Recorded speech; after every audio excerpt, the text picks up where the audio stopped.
Alrighty, we are live. Yep, so we're live. Hey, good morning, everybody. I am just getting a few things ready as we start our Saturday morning live. Super Together but excited to separate. together, but separate. Exactly. Um, Super excited to be here. I'm just gonna change my settings because when this happens, I have to adjust a few things on privacy. For some reason, it only shows it to friends.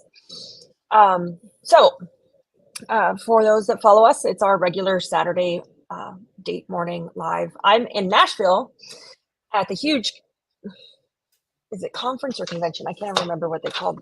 It's the huge convention. Um, and Chris is back home. But I think, as we're well, first I have to say, Chris, I miss my coffee. I have to actually go get my own coffee. And I'm out of coffee. If you guys don't know, I share a little bit, but Chris brings me coffee in bed every morning when I'm home. Um, and when I travel, I have to say I am very, very sad. I have to go find my own coffee. Champagne problems, right? Uh, but and he's back home. But we still wanted to bring you guys a topic that we are personally feeling, and we see some of our friends feeling this too right now. And it's that feeling of overwhelm, like overwhelm. And it doesn't matter where it's coming from. It could be the dirty dishes in your sink, to the list of to dos, to if you work with a spouse. Um, and the reason I picked that today is because Chris is feeling somewhat overwhelmed um, from what I'm doing to him in the business. And so I think it's a very valid thing to talk about because we have a lot of husband and wife teams. So we just want to we'll jump into it. Chris, I don't know if you want to share a little bit of what's going on, or well, before we, Yeah. I guess, jump into it, the first thing I think we have to do is notice it, guys. Notice it. Notice it, notice it, notice it. Be self aware when you are in overwhelm, when it's just like a ton of bricks on your shoulders. Like, notice when it starts to hit you. Because I think if we don't notice it, by the time we do something about it, it's too late. Like it's not too late as in like there's no coming back. It's too late as in we're already in it. We're already feeling defeated. We're in that slump already, and it's so much harder to get out of it. Yeah. So as Chris was talking to me yesterday about a marketing project, I could hear the overwhelm in him. But then what did Libby do today? I actually put more pressure on him for some results. Um, so I think we have two perspectives to talk through here on our Saturday morning date. It's like who's feeling overwhelmed, but also where is that overwhelm coming from? And if you're the leader, you're a boss or a manager or a mom or a dad, when to let up when and maybe not keep pushing so much or so hard, to take a step backwards instead. Yeah. So Libby, real quick, I just want to give some context. Is this only came about, and we only started talking about it because, again, I keep repeating this every single week, but the fact that we have these micro therapy sessions with our date morning walks gives us that time to actually talk about things and like openly address it, and that's you're able to catch the little bits and pieces, the nuances in how I'm saying things, what I'm saying, how I'm feeling. So it's that same wavelength there, and then now we're actually able to talk about it and address it. Um, and then yeah, just from there, really, it's like one is that's where it came from. Is had some time to actually look at it, think about it, talk about it. For me, the overwhelm. I got to think through it a little bit, but yeah, there's a lot going on, and I think it's really trying to figure out, priority wise, if you are one person, and again, there's the whole topic about, the 80/20. What's the one thing you can do? leveraging your who, not how. There's all these things, but at the end of the day, business wise, there will never be a shortage of work, but there will always be a shortage of capacity that you have to execute on that. And I think that's honestly what I learn and I relearn And I think probably every to week. add to this, Chris, I left. So I left our house. So, Chris is feeling overwhelmed, right? With work and issues. And then I had to leave. So I had to leave him with the kids because Yaya said, but Mom, Dad's going to have to feed us and take care of us and take care of the house and take care of the dogs by himself. So to add to Chris's overwhelm, because we have a few projects going on, I left him by himself at home with the kids. So I think that added to the overwhelm in the last day or two, because it's just like, okay, I have all this work to do now. I'm by myself, and I know we go through that as couples, right? Some people may have to work a little bit more or travel for work, come and go. When I'm already stressed out about work or at work, and then a family issue happens or a family dynamic changes, and it just adds to that overwhelm, right? As a couples in business, couples not in business, couples in general. I mean, I get overwhelmed and like where I can't function with certain aspects of my personal life in my house and what it looks like and how tidy it is or how chaotic my surrounding is. But let's go back to Chris feeling that way, and I noticed it, and as a manager, leader, owners, whatever you want to call us, do you know what I did? And I did it on purpose. Chris is going to be pissed off at me. I actually put more pressure on him. When I noticed that he was kind of overwhelmed, instead of letting up, I put a little bit more pressure on him because it takes pressure to make diamonds, right, Chris? Yep. I said that the other day. So I put a little bit more pressure on him on purpose to kind of see. I'm not trying to break him, but I was trying to see like how could he decide which way he needed to go? Could he decide what was priority? Could he make that decision without me jumping in to like say, oh, let's just step back, let's stop, like just to put a little bit more pressure purposely, to see if he could actually produce that diamond, because it takes pressure to produce a diamond versus I read something the other day and it was like autonomy is like a life jacket full of sand. Right, when we have autonomy in business and everybody's like everybody's great and everybody's equal and everybody's this in the business and we don't want titles. It's like a life jacket full of sand because it will not allow anyone to like really rise up. And that was in a book I was reading. I just thought it was a really interesting quote. But I put that pressure, Chris, on you on purpose to see what would happen just a little bit more. And then, then I had mentioned, okay, let's take a break. Let's take a step back and let's prioritize. Yeah. I just want to mention one thing is that being said, because I did say this, by the way, in a few different places, one of which was like an internal meeting, giving that analogy of, you got to make, you got to put pressure to make diamonds. And Libby, you said it the other day too. It's like, you don't know somebody's true capacity until you push them to that limit and see what they do with that. But I will say this, and we talked about it a few weeks ago, and it's that you have to at least know, especially with spouses in business, is to know what that boundary looks like, because you need to make sure that they have a safe place to fall back to.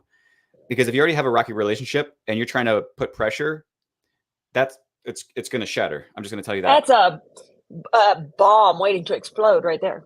Yeah. So we're not giving you permission to just put more pressure on an already fractured relationship or anything like that. No, there's already a very solid foundation and an open line of communication. So that's why Libby can push harder, is because we have that ability. We have those emotional deposits to put more stress. I don't like it, but hey. Um, so that being said, I want to know, like, for all of our, we have a ton of people on here listening. Faith is here, and Tiffany, and Patricia, and Q, um, a great friend. But that being said, where I think that we fail as moms, dads, parents, leaders, even employees, where we fail is, okay, I'm overwhelmed, I'm stressed out, I'm under pressure, I'm starting to feel it. But I want you guys to think of yourself as like a corporate athlete, a business athlete, a CEO athlete. Um, and Q's going to really resonate with this if he's still listening because he's a basketball coach. Um, it's we have to push ourselves just a little bit more. First, we have to acknowledge it so that we don't injure ourselves, right? But then we have to push ourselves just a little bit more to see what are we capable of. Like what can Chris achieve if I push him just a little bit more? Then once you've reached that breaking that point, right before breaking, right before injury, stop. And that is what we don't do. Right? We don't stop and rest. Athletes do this. That's why if you think of yourself as like a CEO athlete, an entrepreneur athlete, we have to observe the point of, okay, I'm overwhelmed. The world is collapsing. I'm under pressure. Do I have anything left to push or give? Because that's where innovation and like transformation comes. And then once I realize that point, that like breaking point, I have to stop and recover and rest. And for all my business owners out there, and especially moms, we don't recognize the point of stopping. There's this really great book called The Power of Full Engagement. And that's where they talked about, they called it corporate CEOs. They're talking more white collar jobs and CEOs, like true CEOs. But if we think about it like interval exercising, we're purposely stressing out our heart rate to then rest, then to do it again. And this is true in business. Every time we push ourselves just a little bit more, because that's where innovation happens. But then we stop and we go play hard, go unplug, go disconnect. And then when we come back to do it again, we can do it even harder next time, even further, because we are conditioning ourselves to be able to take on that stress, that overwhelm, and that risk. Yeah. I like to call it the hard reset. Having that time, intentional time outside of work. And I think that this also, correct me if I'm wrong, is where a lot of people fail is because Yeah. they think that they're having a reset, but they're still piddling around with stuff. Either it's like Yeah. work things or life things or family things, but they're not actually getting that hard reset. So they're doing this thing, or maybe they're going on a vacation, but the vacation's work. So it doesn't do anything. And then you come back and you're even more exhausted and you're like, this is normal, but now you're That burnt I out. need. One of the best ads I ever ran for Organize It was, do you need a vacation from your vacation? Like, let us clean your house. Because how many of us can resonate with, like, we went on vacation and, oh my God, I need a vacation from my vacation. It's like one of the best cleaning ads we've ran and Organize It to get more cleaning jobs. But Chris is right. Like, we don't disconnect. Um, and, there's that whole overwhelm, risk, stress, kind of, I don't know if you would call it like a seat, that thing that we sit in business, and they're like valleys. It's a mountain, right? It's that we're in that valley of risk and overwhelm. Um, and I think the other thing that we don't do, and I will say this is probably one of my biggest issues, not so much anymore with Chris, because I've learned, is that when we're in these valleys, right, in these low points of overwhelm and risk and stress, is that we're so willing as entrepreneurs to give help, right? If you've ever reached out to me, you know I answer you. We're so willing to give help. But until we're willing to receive help or ask for help, we are only operating at about 50% of our potential capacity. And I suck at asking for help. And I suck even more receiving help. Like, I suck at it. So Go ahead. yeah, so you talk about that, and then I'm already thinking in my head, I'm like, okay, so the idea is that somebody is going through these valleys of despair, these, the peaks and the trenches. What they ended up doing is it's like the Grand Canyon. You're going down, you brought that stuff with you, brought that equipment with you. You brought all this baggage with you, and now for whatever reason through that valley of despair, you're thinking to yourself, I got to bring this crap back up with me. It's nobody else's responsibility except mine. But I think I think that mentally that's where we get stuck, is like, we think that because we did this to ourselves, we gotta fight ourselves out of it by ourselves. And so how do Yeah. you break that? How do you start to tell yourself it's all right to hand something off to somebody else when you're in those moments of like about to break? Or not do it. Like, how many Yeah. things are we working on? I'd like anyone who's watching. There's a few people I saw. Ron was here from SAS Academy boardroom. Um, how many of us? I want you to say I are working on crap that if you stopped working on it, it would be okay. The business would not collapse. Uh, it would be fine. Uh, I'm gonna put I in the chat. Like, how many of us are working on something already overwhelmed, working on things that even if we stopped right now, it would be fine. Like, it would, nothing would collapse, nothing would burn down to the ground. And so I think it's also seeking help or advice or asking peers and mentors to say, like, hey, uh, man, I need to run something by you. I'm working on this, or like, do you think this is important?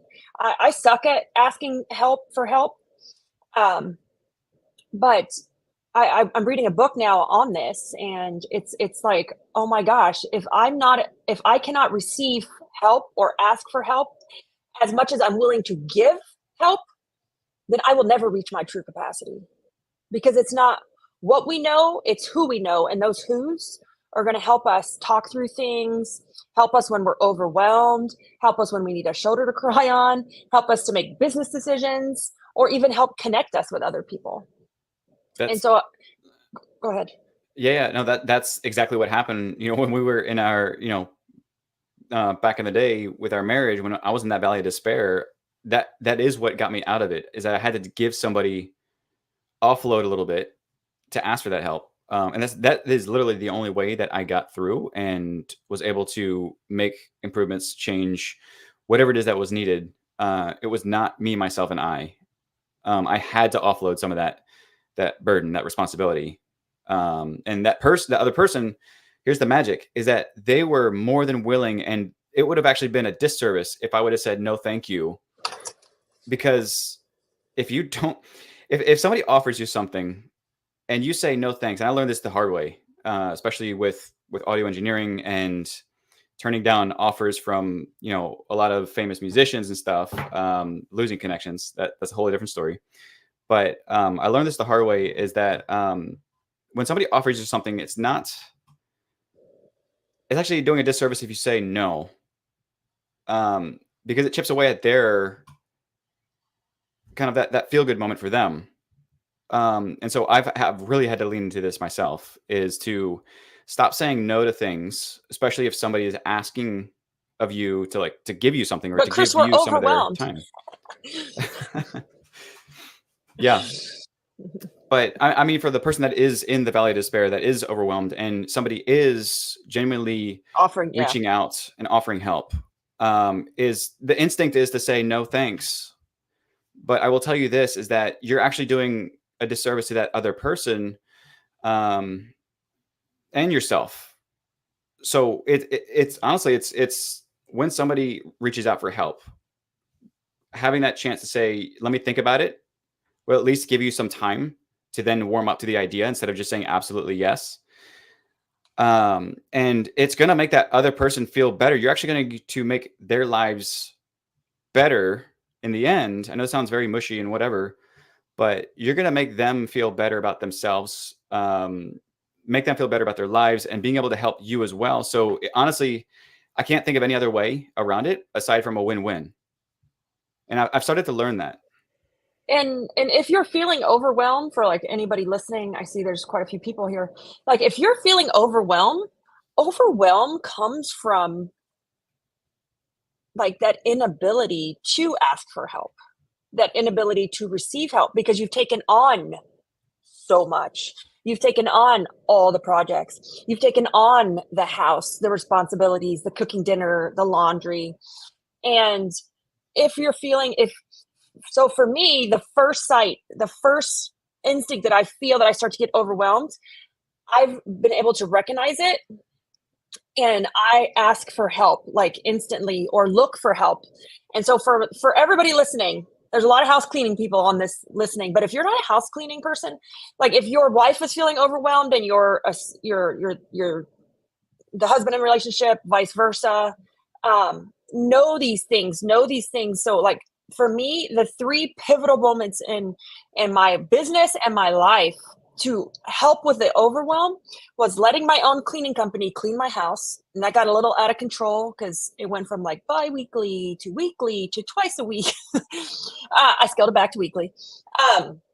Letting my own cleaning company clean my house, hiring an assistant for myself, me. Now, when I say assistant, I don't mean someone that answers the phones for the company or someone that's doing scheduling. No, a personal assistant. And the third one was getting help in the house, like a house helper or someone to help in the yard, cook meals, meal prep in the house. And for me, that helped me so much in my business and then in my marriage too. But when you start to feel overwhelmed, you have to figure out like it's the inability to ask for help because you've taken on so much risk or stress or pressure.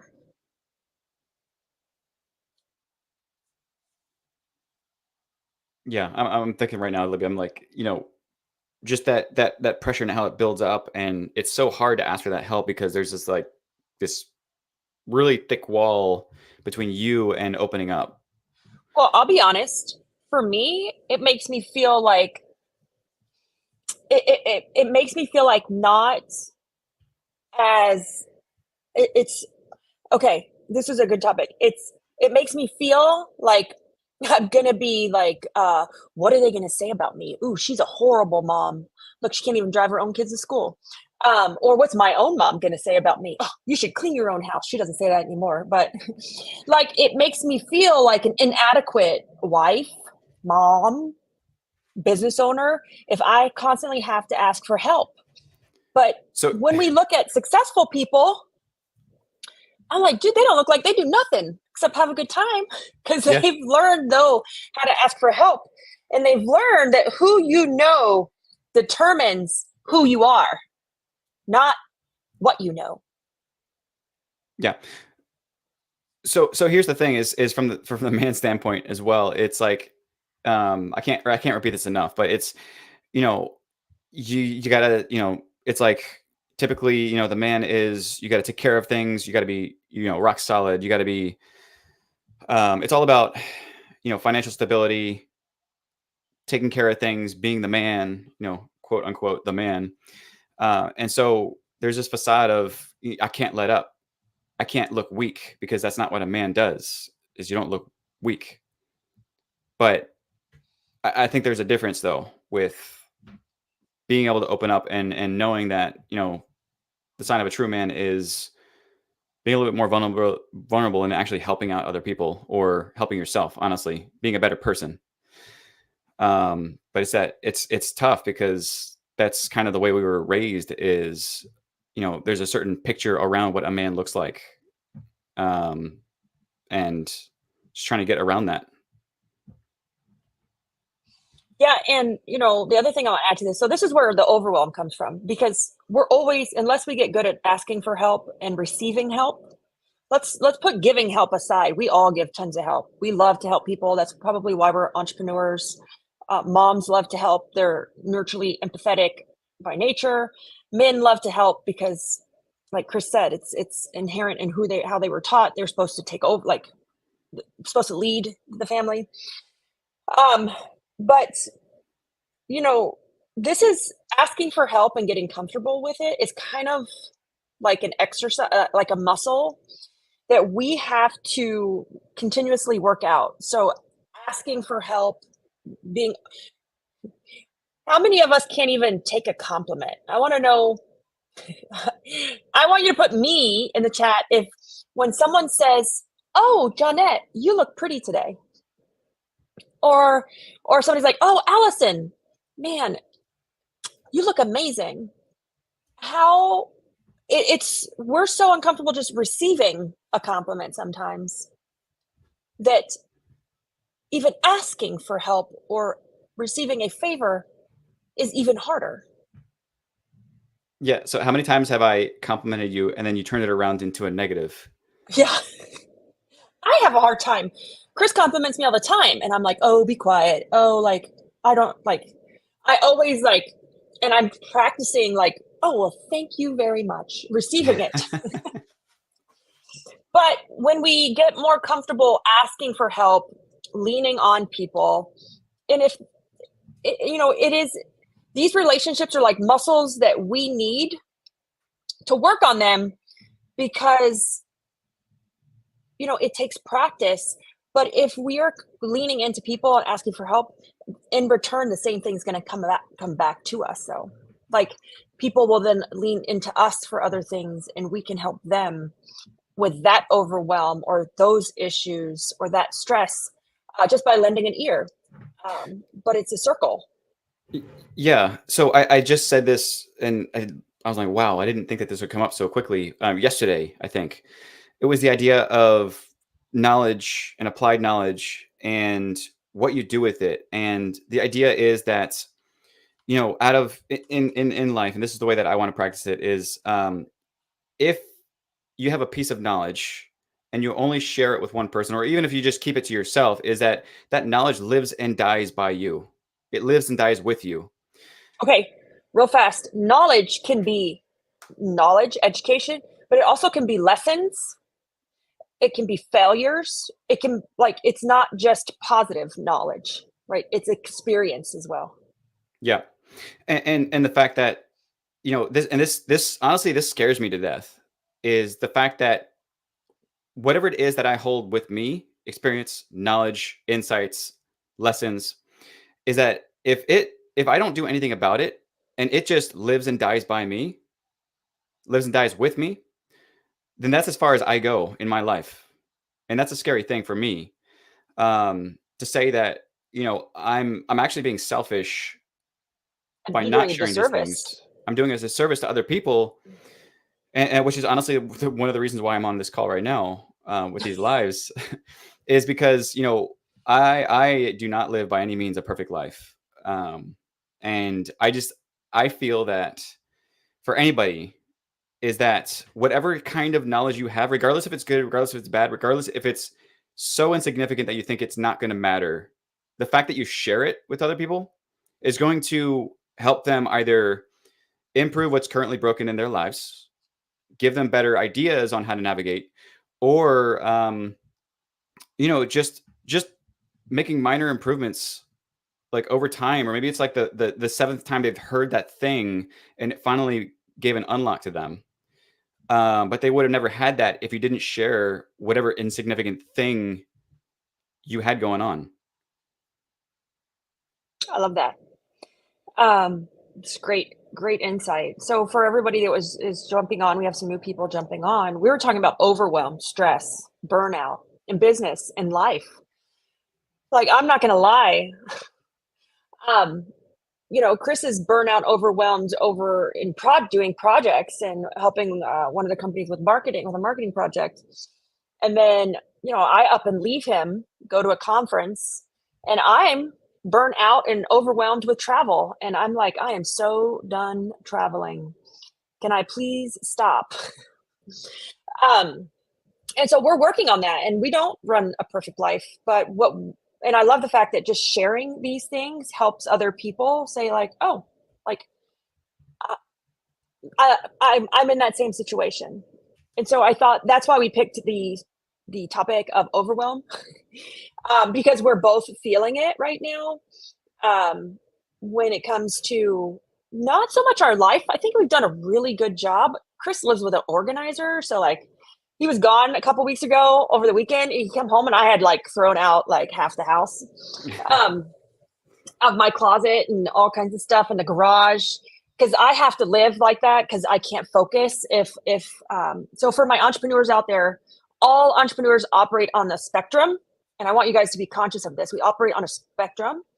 And so until we identify those triggers of what sets us off, what stresses us out, how do we get overwhelmed, you can't operate efficiently. And so like I have gotten very, very good at figuring out like what are my triggers and eliminating those triggers from our life. I laugh because Chris knows what one of my triggers are. You can't really get rid of them. I can't get rid of the one. It's funny because our daughter's 6 years old. And one of my triggers is like where I get like overwhelmed is she doesn't stop talking. I'm like, oh my God, I'm going to jump out of the moving car. And I can't say anything to her because I don't want to hurt her feelings. Um, but I'm like, I'm going to lose my mind. But identifying those triggers has really helped me figure out like, how do I get overwhelmed? How do I, when I'm under pressure, what causes it? How do I operate? And how do I let it not bother me? And one of the biggest things for the listeners here is my house. Sounds weird, but it's one of my biggest triggers is I need my house.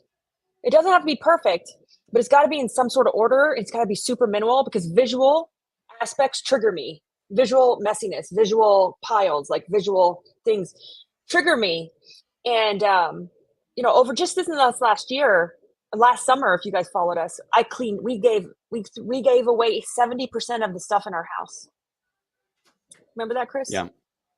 Oh yeah. Because that's when I realized the visual triggers, it's capacity, right? I couldn't even do my job. And if you're working from home, this is even more true for people that have remote companies or work from home.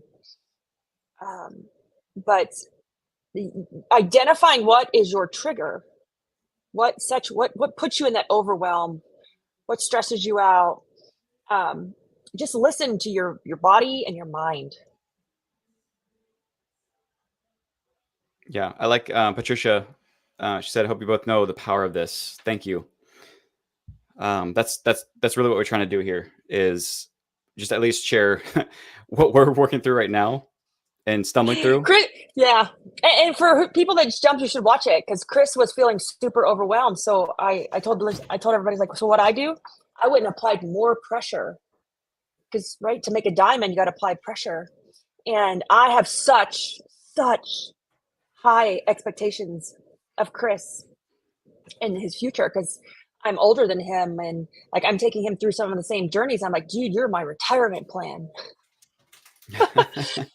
No pressure. And so I put more pressure on him on purpose when I saw him stressed out, but it's because I wanted to see where would he take it. And that's when innovation and change comes, is when you're under extreme pressure.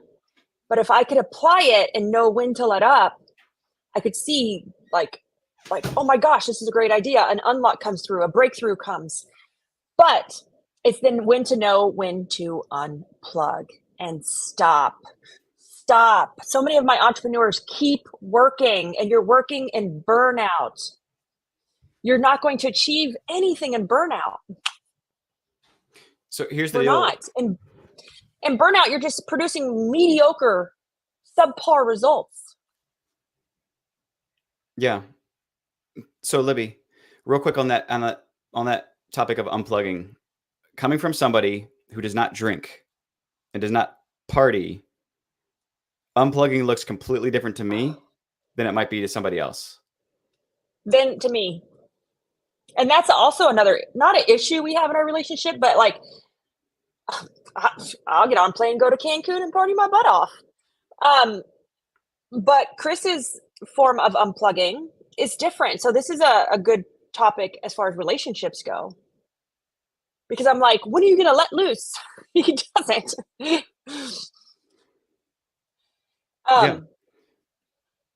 But I think that's a great analogy. Everyone doesn't unplug the same way. So don't compare yourself to anyone. Know what you need. Know what it is. So what are we and Chris going to do? The project, because remember I said I applied extra pressure because I told Chris to add on top of the pressure. I didn't tell this in the moment. I want it done by Monday, this Monday, because he's already stressed out about the project. And I said, oh, and by the way, I want it done on Monday. I want it finished by Monday. Why did I do that? I'm forcing him to innovate. I'm forcing him to change the way he's doing it because the way he's doing it is slower, and like get an unlock to say like, crap, I got to get this done by Monday. I got to do it different. I got to do something else. I got to ask for help. I need more people. And what Chris do? He rallied together a couple people, and they did like a Zoom working session all day yesterday to get it done. And that's the see, and he didn't even know this. I didn't even tell him this, guys, until this call right now. That I purposely applied the pressure because I saw the amount of stress he was under. And I said to myself, he can't do this by himself. He's doing it by himself. And the answer isn't for me to go save him, because in the business, we hold our seats pretty good. Like, I'm CEO right now. He's head of marketing and product. And I couldn't just go and save him because that wouldn't fix the problem. It would come up again. It's not teaching him anything. And that's why I applied the extra pressure, because I needed him to change the way he did it. But when we're the owners and we're under that pressure, no one is putting more pressure on us to make the diamond. Who's holding you accountable as the owner, as the CEO, to make you innovate and change the way you're doing it? Instead, we just continue to work through burnout, continue to work through exhaustion, and we continue to produce, like, turn our wheels. So everything we're doing is just kind of like, meh. That's a good point, Libby. Is like from the owner's perspective, like nobody is over top of, let's just say nobody's over top of you, unless you have like a direct mentor or somebody else, but nobody's over top of you who's putting that pressure to make big changes. But give me 1 second here. But yeah, I saw you just disappear all of a sudden. But nobody's having you make big changes. But at the same time, for the owners, it's like there's this constant, I'm going to say stress, not pressure, because pressure is more deliberate, but stress over time, which is just enough pressure to cause weakness or frustration, but not enough to change. Yeah. And so I think that's the difference, is that there's stress that's causing frustration or weakness, but not enough pressure to make that big shift. No, there's not enough pressure for that. So there's not enough pressure because it's hard for us as owners to inflict self-pressure unless you're hit with a disaster. Like Hurricane Ian, when we were hit with that, like that put the owner under pressure. Or when we went through COVID, for those who had businesses during COVID, that put a pressure on us that we weren't used to it. And a lot of companies changed and grew and innovated because they had to figure it out because the owner was under pressure. But during, like, no disaster, no pandemic, we're constantly in overwhelm and burnout, but with no pressure applied purposely to innovate, to get change, to produce results. So how do you get that? I don't know. I think that, yeah. So I think you get that through, so here's the thing. I think you get it through some mentorship, right? And friends that are not filtered, that are, I think you get it through friends. So I get it through some of my friends, like Dom. He's always holding me under, putting pressure on me. He's like, come on, Libby, like, you're better than that. Like, or, hey, you should stop doing that and you need to go do that because that's what you're really good at. I'm like, gosh darn it, he's right. But not necessarily peer groups, because peer groups are our friends. And it's kind of like, everybody gets a trophy and everybody's amazing in the peer group. Right. So it's not really giving us a ton of pressure. But I think when you have some really close friends and mentors who will call you out on your crap, or you can ask them to put the pressure on you. So I think there's something there, and I just click with it is, and I've noticed this before myself, especially with a couple, let's just say in the software world, a couple mentors, and there is, I think one of the prerequisites, what you need to have is that you need to respect that person highly in order for it to be the right person to apply pressure. Because one is you're not going to let them down, and two is you're going to be more committed through the idea of doing it. I think if it was to somebody, and let's just say you bought some time with a trainer or whatever, but it wasn't clicking, or there wasn't that level of the respect. I don't think it would sit the same. It would just create more burnout with more things And that's to why do. I think peer groups are more like everybody gets a trophy. It's more camaraderie. It's yay, we're all great. Versus like friends or mentors. And the fear too, though, Chris, is like the one mentor we had in the SaaS world, he'll call you out on your crap public, like in a Zoom call, and you're like, oh God, I'm not going to ask the question. Oh, I better do it because he's going to ask me to share my screen right now. Yeah. Show him proof. And so that's why I think we all need peer groups, yes, but like to purposely, as the owner, apply pressure and know when to apply it, when to let up, and how to produce that diamond so that we can get out of burnout and we can get out of overwhelm. Because if we don't do these things, we're going to live in constant burnout and overwhelm. Yeah. So I do have to go give a talk. I'm talking today at the huge conference. So if you're in Nashville, you can come by and see me. But one thing that we did do, Chris and I, is said, okay, the project for marketing, Chris is stressed out about it. I said, okay, we are having a staycation because we have kids, and my Monday and Tuesdays packed with live webinars and podcasts. We're taking Thursday off to unplug completely. So we're having a staycation here Thursday. We have our kids taken care of, but that's what we're going to do because I know that I see it in Chris. He needs to reset, but he has to get it done. So that pressure has been, actually, I upped it just a little bit more to get it to come to an end because time expands. Even with owners, employees, managers, time expands. So, but that's our day. We're going to take Thursday and reset. I'd love to take more time, but I can't because we're going to San Diego for another conference. But one day unplugging is better than no days. And that day is after the pressure, after the big thing. And so you can see the horizon. You can see that there's this let up in the stress. And so, it's like it's like the what is it? How I Met Your Mother, when Marshall's in there doing the gym. It's like 10 more push-ups. And then he's going through and he's pushing 10 more. And then she's like, do 10 more. But at least that there's an end to it because you're counting them, you're looking for it. And so you're willing to kind of put that extra little oomph, it's the last sprint before you're finished. So I'm okay with the pressure. Yeah, because at the end there's a reward. And our staycation, guys, is costing me a whopping $50. So it doesn't have to be anything grand or large. What we're going to do is there's a Margaritaville here, and they have an amazing outdoor pool and lagoon and cabanas. So during the weekdays, for a Florida resident, it's only $25 a person. And I said, oh, that's what we need. It's close enough. If the kids need something, you can go all day. It's like we're on an island or like we're at a resort, because it is at a resort. And it was just a simple let's put more pressure on you now to get it done, but there's a small reward at the end. And even us, everybody loves that. Whether you're the owner, you're an employee, you can do it for your employees.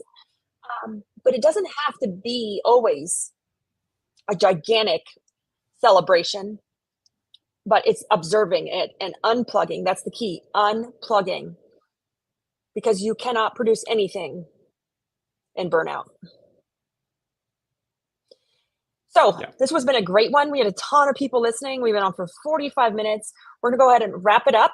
But if you have any questions and you're watching the replay, type replay. Our only give is that you participate. Our only give is that you share this with someone else, another business owner, a mom, a dad, a spouse, who may be struggling. Because people struggle in silence. We struggle in silence. Go Yeah. ahead. And again, just recapping, repeating with what I mentioned before is, at least with the way that I'm going to live my life, is that I don't want to live and die by what I know. I want to be able to share it. And so hopefully that can, somebody can borrow that idea and share it with somebody who might find value in this, might be able to help grow from it in whatever insignificant way you might see. But either way, the knowledge is shared, and it does not live and die by me. Awesome. All right, guys. Again, our only ask in return is to participate, comment, ask your questions, and then to share it with someone that you may see in need. Because again, everybody, when they're in burnout, overwhelm, stress, whether it's your business, your house, or your spouse doing it to you, we all tend to suffer in silence, but the signs are there. The signs, everyone's giving you a sign. And unless you're paying attention, you're going to miss that sign. So I hope you guys have a great weekend.